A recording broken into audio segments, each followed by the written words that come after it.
This is a chant, the lyrics of which are by Rumi, and the music is by Elisa S. Keeler. And it should immediately become familiar to you. That's the idea. So much so that you'll want to sing along. Light surrounds me, light above me, light within me, shining through me.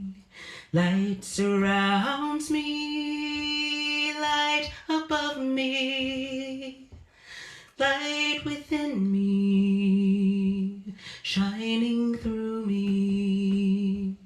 Light surrounds me, light above me, light within me, shining through me. Light surrounds me, light above me, light within me, shining through me. Light surrounds me, light above, light within me, shining through me. Light surrounds me, light above, light within me, shining through me. Light surrounds me, light above, light within me, shining through me. Light surrounds me, light above, light within me, shining through me.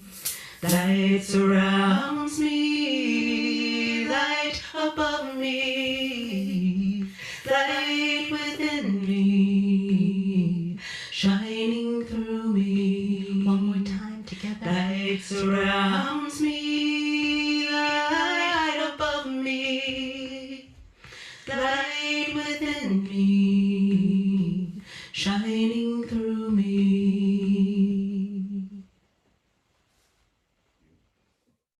Good morning again, everyone. I'm John Bell, and I'll be your platform assistant here today at Unity Center DC's Sunday service. Welcome to summer 2023. Our Zoom host today is our trusty friend, office manager, Jan Smoot, and also our assistant Zoom host today is Chickwell Sherrier. Thank you both for your service today. Today, delivering the message is our friend and counselor and sage, Roy Berkowitz, whose talk is entitled, "What If You Were Present to Uncertainty?" And a friend of his will be helping him today, Artsy McKeon. Welcome, Artsy, and happy birthday. Our talented friend, Lea Morris, as you've seen, is our special musician today. Thank you for being here, Lea. Now, our centering prayer today is actually a little bit of an essay, but I think it's in keeping with the message that Roy will deliver today, and also I think in keeping with the music that Lea will be offering today. This prayer is adapted from a blog post called "The Spaciousness of Uncertainty" by Patricia Adams Farmer. Uncertainty can be a daunting topic. That is, until we discover the riches inherent in uncertainty.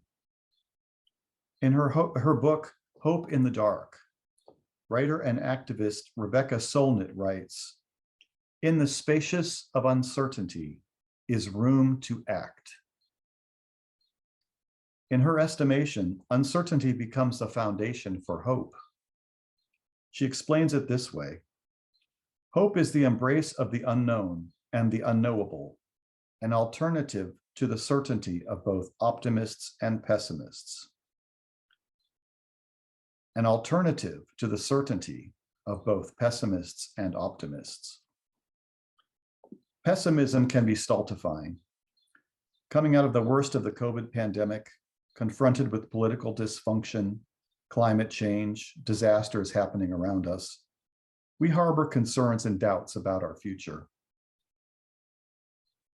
But certainty also has a downside. We may confuse certainty with faith. We may exclaim that God is in control and all is well. Well, of course, God is in control. However, both pessimism and certainty can lead to apathy and inaction. Not so uncertainty, what the Buddhists might call the middle way between the extremes. Former Secretary of State Madeleine Albright, when asked whether she considered herself to be an optimist or a pessimist, replied, "I am an optimist who worries a lot."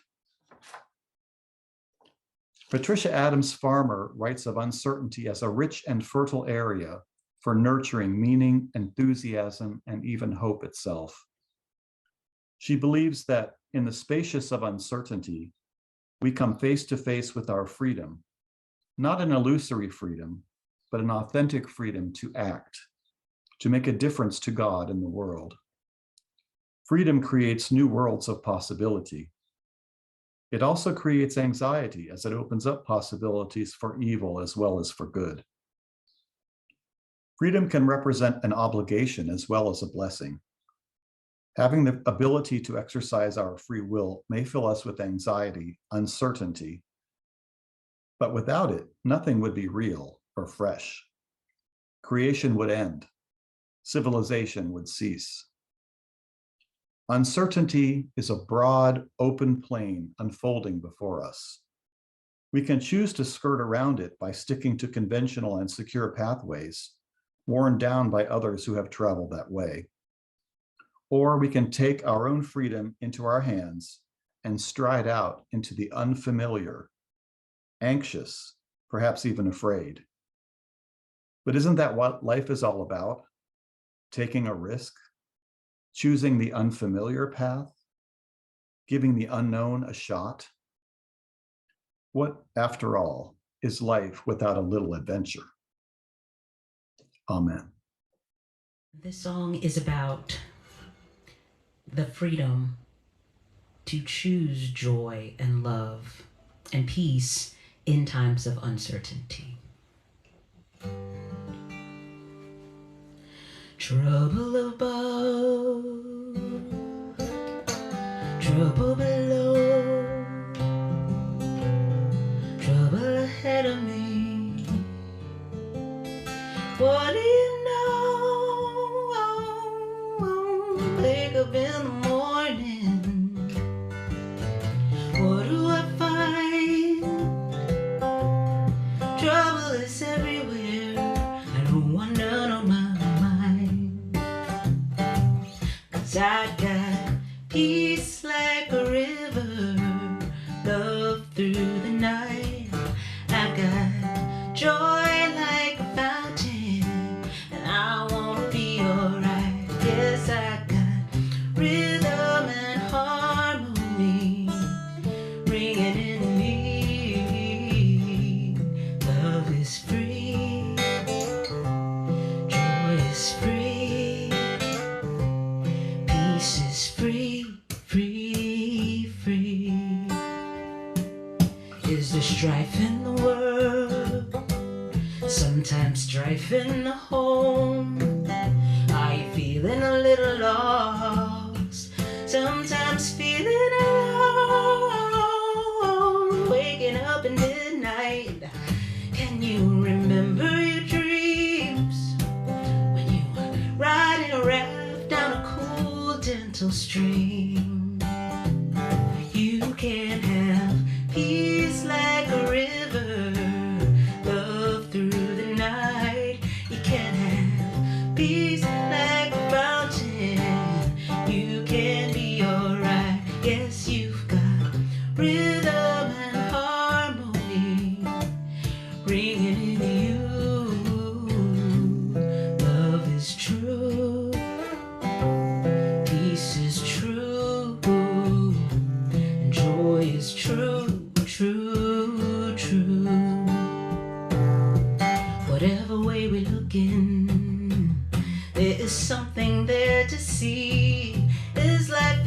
paradise or a prison. Tell me, what do you believe? You can have peace like a river and love from our souls. We can have joy like a beacon, guiding everywhere we go. Just let our hearts beat the rhythm, may the anthem we sing be. Love is free, peace is free, joy is free, free, free. I know joy is free, free, free.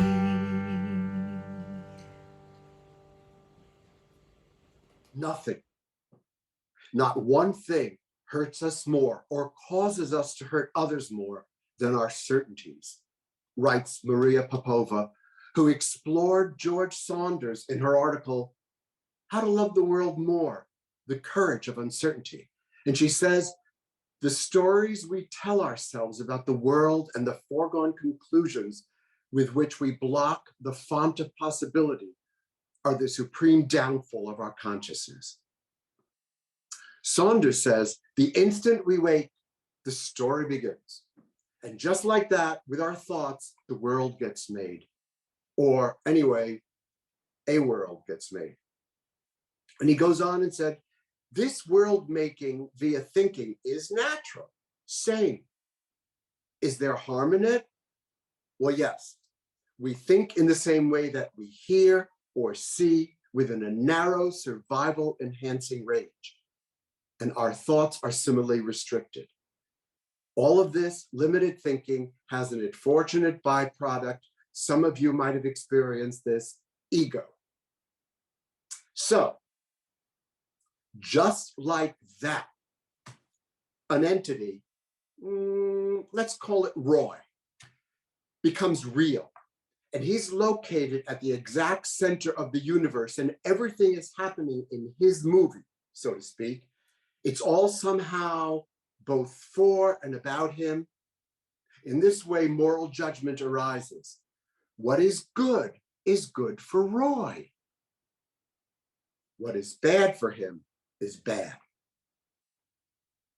As spiritual teacher Wingate Payne tells us, bad is how we see those experiences whose part in our growth we do not yet understand. So, bad, good. In every instant, a delusional gulf gets created between things as we think they are and things as they actually are. Let me own that. So, in every instant, a delusional gulf gets created between things as I think they are, or as I think they might turn out, and things as they actually are, or as they actually turn out. There's no world save the one we make with our minds, and the mind's predisposition determines the type of world we see, says Saunders. Now, where have we heard that before, kids?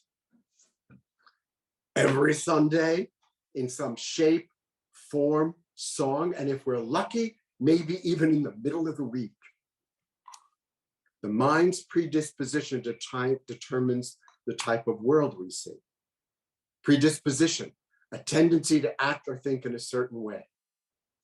My predisposition comes from my past, experiences, genetics, parents, perhaps from generational trauma, some invisible partners in there, but no excuses.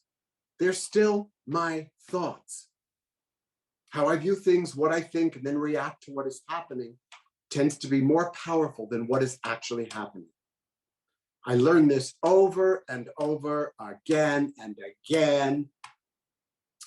I think, which means it's true.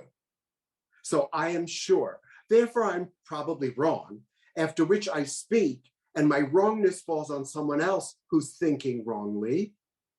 Then there are two of us thinking wrongly, and being human, we can't bear to think without taking action, which, having been taken, might make things worse.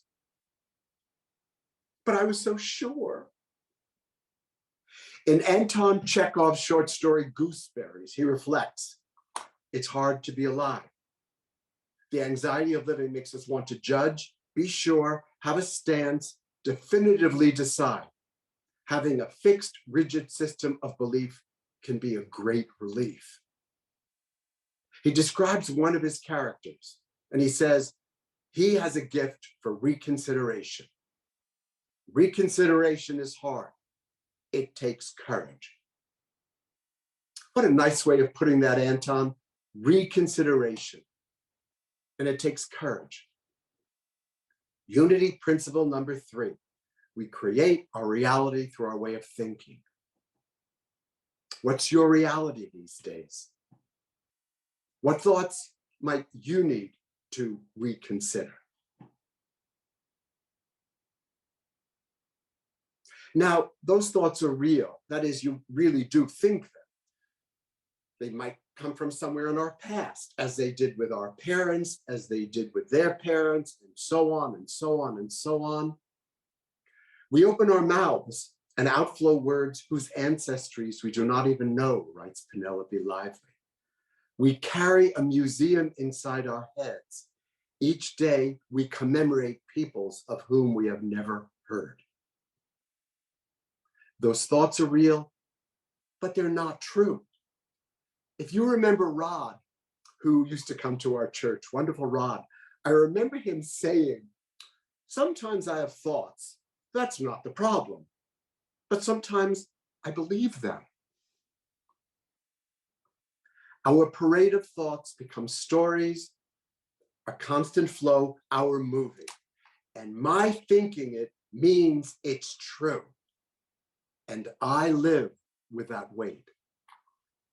Now, it might be true, but my thinking it does not make it so. Is the thought coming from love, fear, from your divinity, or your scared child who developed this thinking to survive years ago? No matter where it came from, does the thought enlarge or diminish you? Does it add to your inner peace, sense of well-being or not? A hint. Is the movie of your life called Misery or As Good as It Gets? The stories we tell ourselves about the world and the foregone conclusions with which we block the font of possibility are the supreme downfall of our consciousness. Okay. So where is all this coming from? Why am I talking about it? Well, it's been one of my recent issues. I needed recently to go to Vermont to be with my sister who was having hip surgery. It meant a chunk of time together. Now, I love my sister, but we've never spent this much time together. I'd be away from my home, from my saner, more grounded thinking.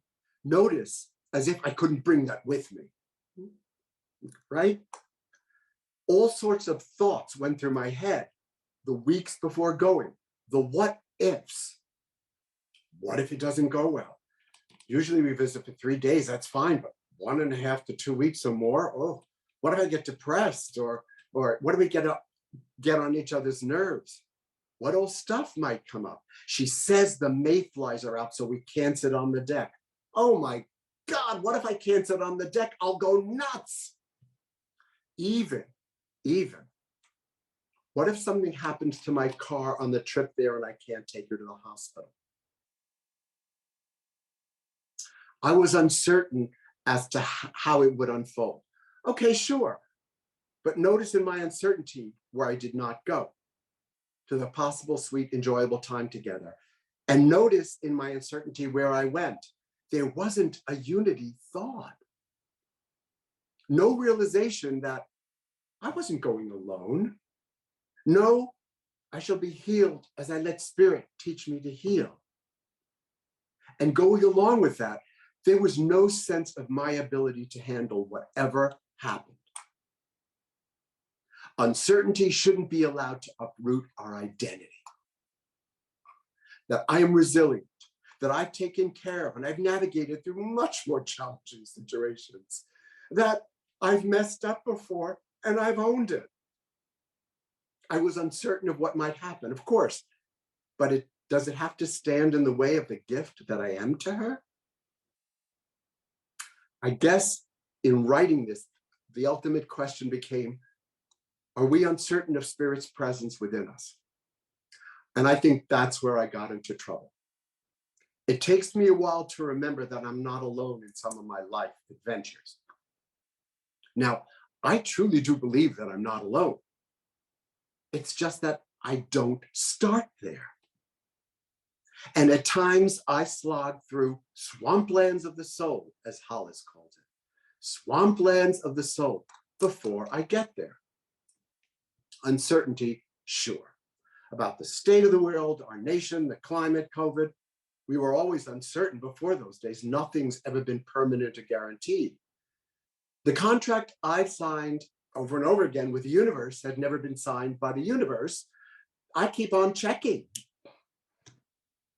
We manufacture certainty to live day to day, so we don't have to scream or eat a gallon of Ben & Jerry's or stick our heads out a window and yell, I am sick and tired of this and I'm not going to take it anymore.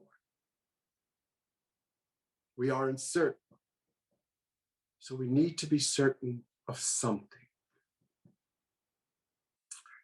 Here, I'm here, God. You're here. We are here together. I'm here. You're here. We are here together. Uncertainty need not uproot our connection with Spirit, Source, God, higher power. Anyway, my movie of this would have bombed at the box office. But hey, a 6-year-old was steering the ship, writing the script, directing the movie. Like Joan Morgan, she spoke last month about when she had COVID over the holidays up in Connecticut. And she said she was back to being 9 years old, just like that. Just like that with our thoughts, the world gets made, or a world gets made. The stories we tell ourselves about the world, the supreme downfall of consciousness, and a barrier of the gift that we are to others. But you know, the story is just part of the problem. It's our attachment to it that makes it live on and defines the kind of lives we lead. The attachment to it is the way I went up to Vermont. Charles Fillmore says, healthy state of mind is attained and continued when the thinker willingly lets go of the old thoughts and takes on the new. Lets go of the old thoughts and takes on the new. Letting go sounds like a loss, but letting go means unburdening ourselves. Unburdening myself with thinking something like, I don't go alone to Vermont. Spirit's there with me, as has been the case over and over again in my life. Like my safety net goes with me, friends I can call, FaceTime with, scream, cry, or laugh, friends who can remind me of certain things. Unburden myself with something like, if you're worried about the car, take it to your mechanic who you trust to look it over. Duh. I did. I am the writer of these scripts, which inform my feelings, my actions, my interactions, my mental well-being. And I'm the director, the set designer, the gaffer, the sub-gaffer. I'm the ticket seller, and hopefully, I'm the audience too. The witness who might be able to observe if I've co-created the script that is created with Spirit or created up here, alone, behind enemy lines. So am I open to reconsideration or correction? The miracle is just that, a correction of an illusion, a shift in perception, the undoing of a belief that we are separate from others, from source. We don't have to change the facts. Instead, we create a different narrative about what the facts might mean. And there are so many moments and opportunities that offer a correction of our illusions, that invite us to expand our perceptions and return to that spark of divinity. To use our minds in service of life by consciously choosing what we'll focus on and not believing everything we think, every story we create from those thoughts. And to let that spark of divinity create new what ifs. Byron Katie, in her book, Loving What Is, offers a 4-question inquiry process designed to challenge our made-up stories about what's happening. Her 4th question is, what if the opposite of what our story were true? It wasn't part of my movie because I don't automatically think, I can't wait to see what good comes out of this. Still learning here, Amalia, but I get many reminders, so many to help me reconsider. Like something a friend shared that helped me, something she adds after she's told herself a painful or fearful story.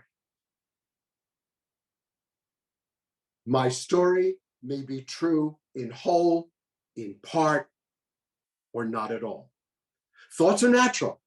It's what the mind does. Stories unfold. But my story may be true in whole, in part, or not at all. In response to that, another friend hoped that we could all be kind to ourselves for having a story-making mind and appreciate those times when we can hold that without buying into them whole hog.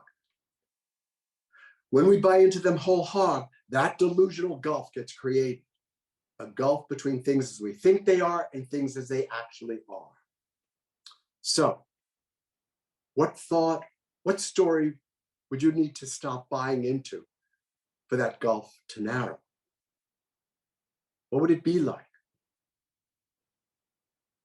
How would your relationship with spirit or with yourself be? If at times you struggle, like me, I invite you to observe your thoughts, the voices in your head, and don't judge them. Witness them. Richard Rohr talks about the compassionate witness promised us in the gift of the Holy Spirit. Eckhart Tolle reminds us that we are not the voice, but the one who is aware of it. You are the awareness. Can you look at your suffering without judging it? I see the suffering. I'm here with you. Right now, I'm not fixing you, making it okay, taking it away. Can I be a compassionate witness for a moment rather than a fixer? So what I did was I remember praying to powers of the universe out there. And then I remembered Reverend Sandy. Actually, I was looking at past notes. Reverend Sandy telling us a while ago that I have those powers of the universe within me. Not, I'll ask God, I'll ask myself. Not God's in charge, but it's the God in me that's in charge. Sound familiar? As someone said, the most pervasive delusion of our time is that I can find the answer outside of me. So what I ended up doing back then was I thanked my team, my internal team, all the parts of me, all of them, the loving part, the scared part, the compassionate part, the anxious part, the part that takes care of things responsibly, the part that ruminates. Speaking of my parts, let me tell you what someone says about why some of our parts have developed. My needs weren't met. I developed coping mechanisms to deal with my needs not being met. And those coping mechanisms have created more suffering for me.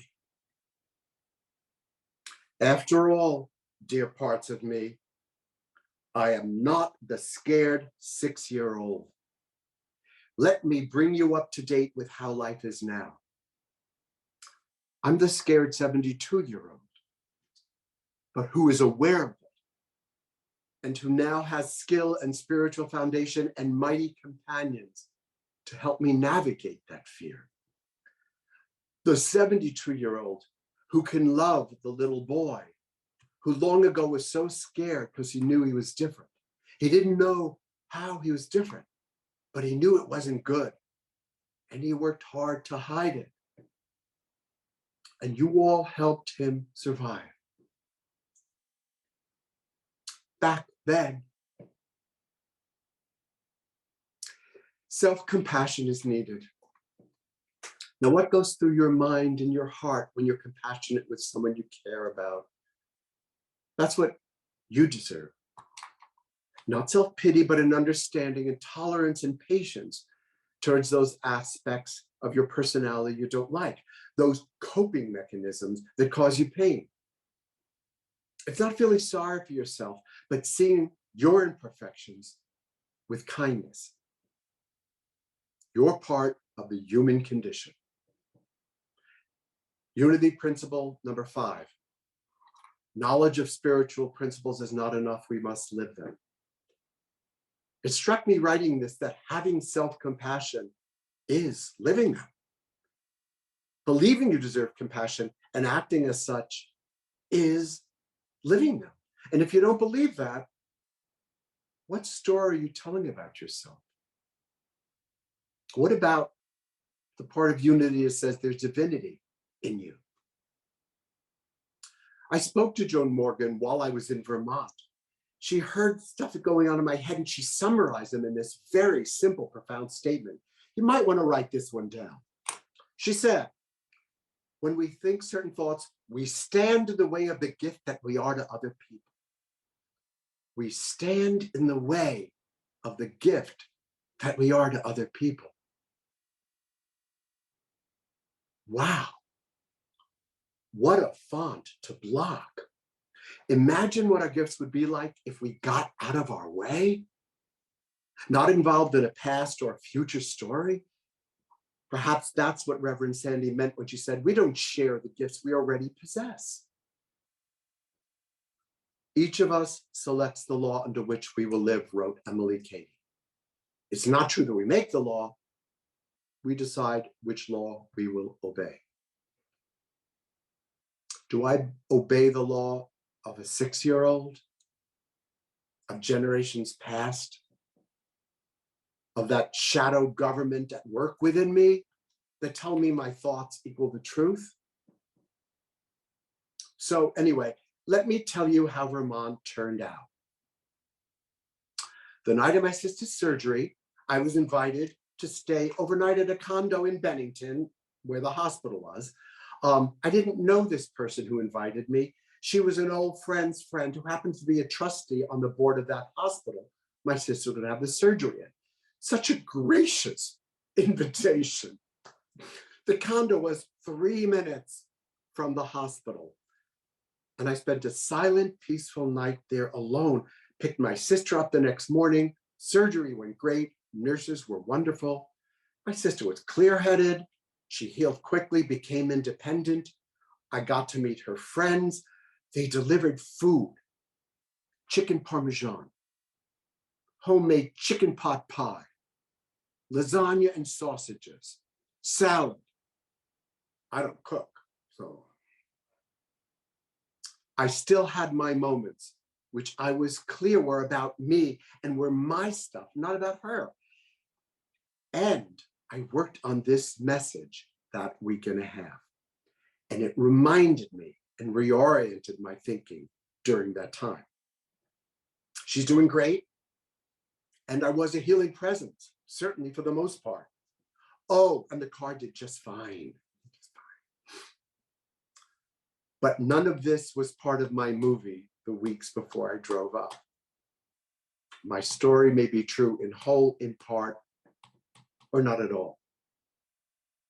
The invitations to expand continue to arrive. Invitations to step into our courage and into our fullness, to be present to uncertainty and to whatever is right now. And to do that without giving up our identity or connection to source. It's time to unburden ourselves, to reconsider and remember who we are. So my friends, that means you decide which parts of my story, you decide which parts of your story are true for you, in whole, in part, or not at all. Onward, blessings. A higher consciousness in this time of meditation. Let the seat or chair cradle you, support you.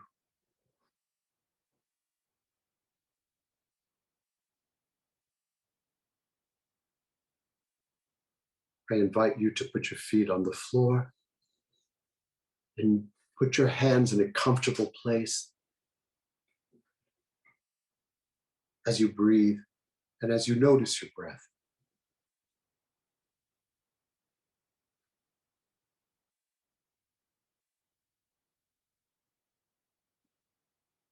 And then breathe in a little deeper.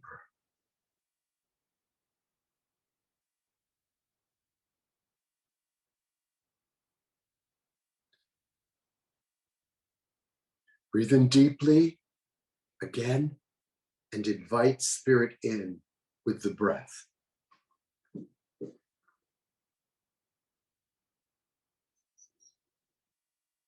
Here, I'm here, spirit.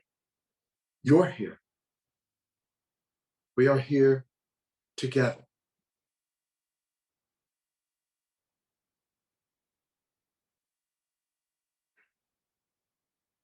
I'm here, spirit. You're here. Spend time in the silence with those words and notice what they mean to you.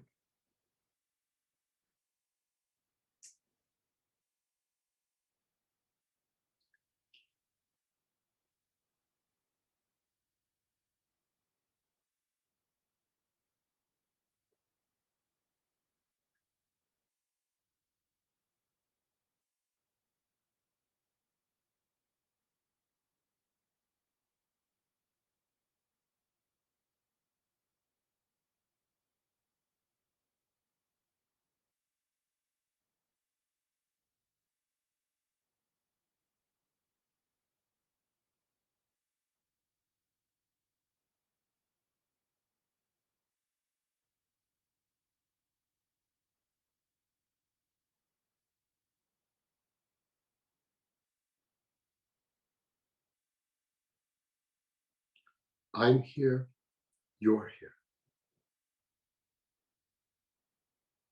Then return to the silence with the thought, we are here together. And see what comes up.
In the midst of my busy life, my constant thoughts, I remember to stop and invite you in. I'm here, you're here. We are here together. I remember that you are always present, as close as any breath at any moment. No matter how far I move, you're here. And so it is. Thank you so much, Roy. Always a gift and a blessing and right on time. This song, as you said, is for times when I'm uncertain of Spirit's presence. Spirit never looks away. Spirit didn't sign that contract you mentioned to look away and get distracted.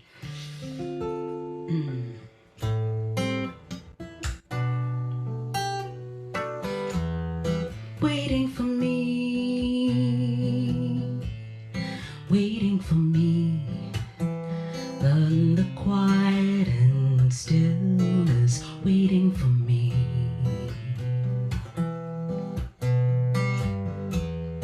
Holding a high watch ever at ease, love will always be waiting for me.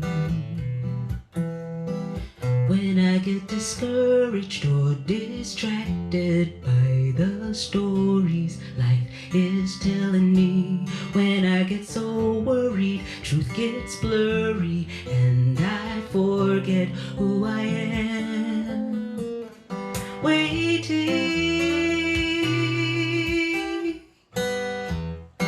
waiting for me, waiting for me.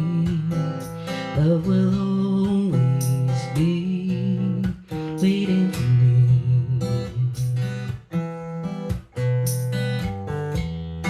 Holding a high watch, ever at ease.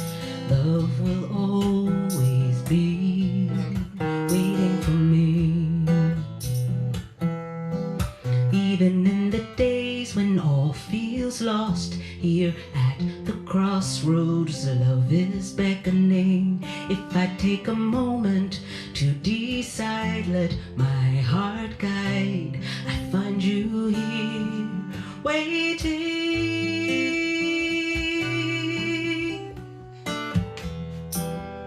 for me, waiting for me. Love will always be waiting for me.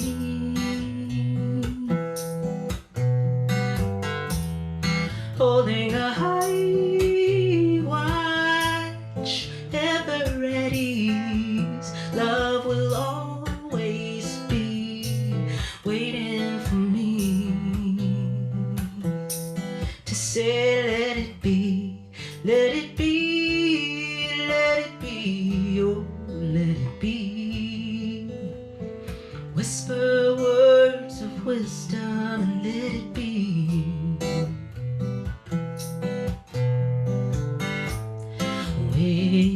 Waiting for me. Love will always be waiting for me.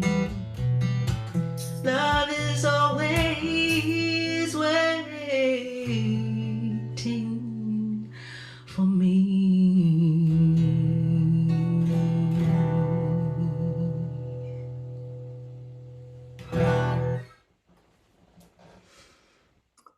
Let us now prepare to end our service with a closing prayer.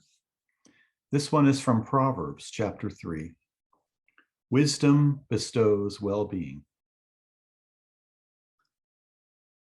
Do not forget my teaching, but keep my commands in your heart, for they will prolong your life many years and bring you peace and prosperity. Let love and faithfulness never leave you. Bind them around your neck. Write them on the tablet of your heart. Then you will win favor and a good name in the sight of God and man. Trust in the Lord with all your heart and lean not on your own understanding. In all your ways, submit to him, and he will make your path straight. Do not be wise in your own eyes. Fear the Lord and shun evil. This will bring health to your body and nourishment to your bones. Honor the Lord with your wealth, with the first fruits of all your crops. Then your barns will be filled to overflowing, and your vats will brim over with new wine. Amen. We are so blessed here at Unity Center DC for extraordinary speakers, talented musicians who share with us each week their God gift, their message, their inspiration. And for us as recipients, I'd like you to take this moment and be grateful. If you want to express your gratitude by giving a gift to Unity Center DC, it's possible. We'll put up on the screen the options, but you can give online, you can mail a cash or a check to the address you'll see on the screen, so that we can continue this ministry, which has blessed us all. Thank you.